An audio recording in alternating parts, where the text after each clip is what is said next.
Parce que le procès pénal n'est pas seulement oral, mais il est aussi public. Concrètement, tu peux très bien aller assister à un procès pénal, même si tu n'as rien à y faire.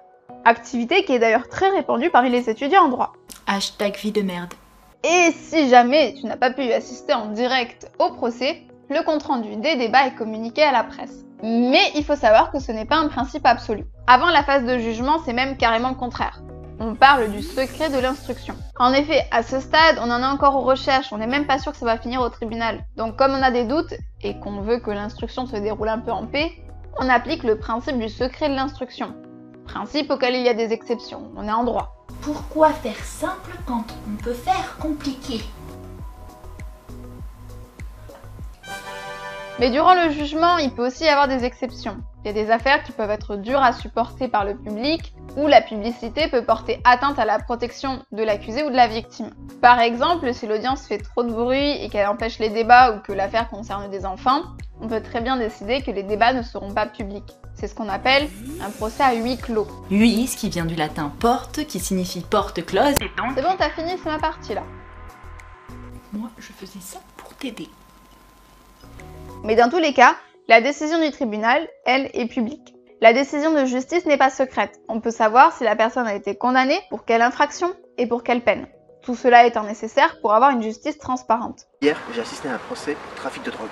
L'accusée avait caché des capsules de drogue dans son anus quand elle voyageait de pays en pays. Oh la chance! T'as pu voir les débats. Moi hier, c'était un cas de pédophilie. C'était tellement le bordel dans la salle que le président a décidé un huis clos. Alors d'abord, bravo. Bravo, parce que nous l'avons fait, c'est le premier principe qu'Internet respecte. Oh, trop d'émotion. Un peu trop respecté d'ailleurs. Parce que sur Internet, on peut voir le procès, mais on peut aussi y participer. Alors qu'en vrai, quand les gens extérieurs veulent voir un procès, ils rentrent et ils s'assoient sur un banc et ils regardent sans parler. Ils rentrent et ils s'assoient sur un banc et ils regardent sans parler. Oui, parce qu'on peut tous assister à un procès pénal, même pour un crime. Toi, moi, elle a assisté à un procès pénal d'un viol suivi d'un meurtre. C'est pour ça qu'elle est un peu zinzin. Je t'entends.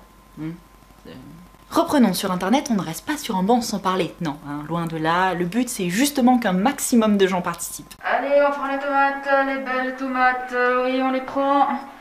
Vas-y, prenez les tomates pour les lancer sur l'accusé, on prend les tomates, oui, c'est bien, oui, allez, on prend les tomates pour les lancer sur l'accusé, oui, parfait, c'est parti bientôt. Non mais, pour ma sécurité personnelle, on pourrait pas faire ça en privé. En MP par exemple, je sais pas. Non.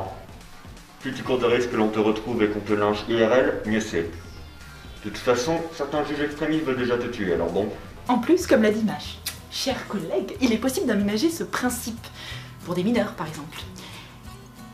Sur Internet, on n'aménage pas. Hein. D'ailleurs, on ne ménage pas tout court. Le procès ne découle pas forcément d'une volonté de justice, hein. Ça peut découler d'une volonté de divertissement. Sachez qu'Internet n'est pas un lieu de fiction, les amis. Les personnes qui y sont impliquées ne jouent pas des rôles. Mais de toute façon, les hommes ont toujours été friands de spectacles violents, pour eux salvateurs, et être du côté du dominant, sachant qu'on ne risque rien, permet de libérer les comportements les plus malsains. Avant, par exemple, pour punir une personne, il existait la lapidation. Que dis-je? Pourquoi je l'emploie au passé vu que ça existe encore dans des pays tels que l'Afghanistan? Heureusement sur Internet, il n'y a pas de cailloux. Juste des commentaires. Justice.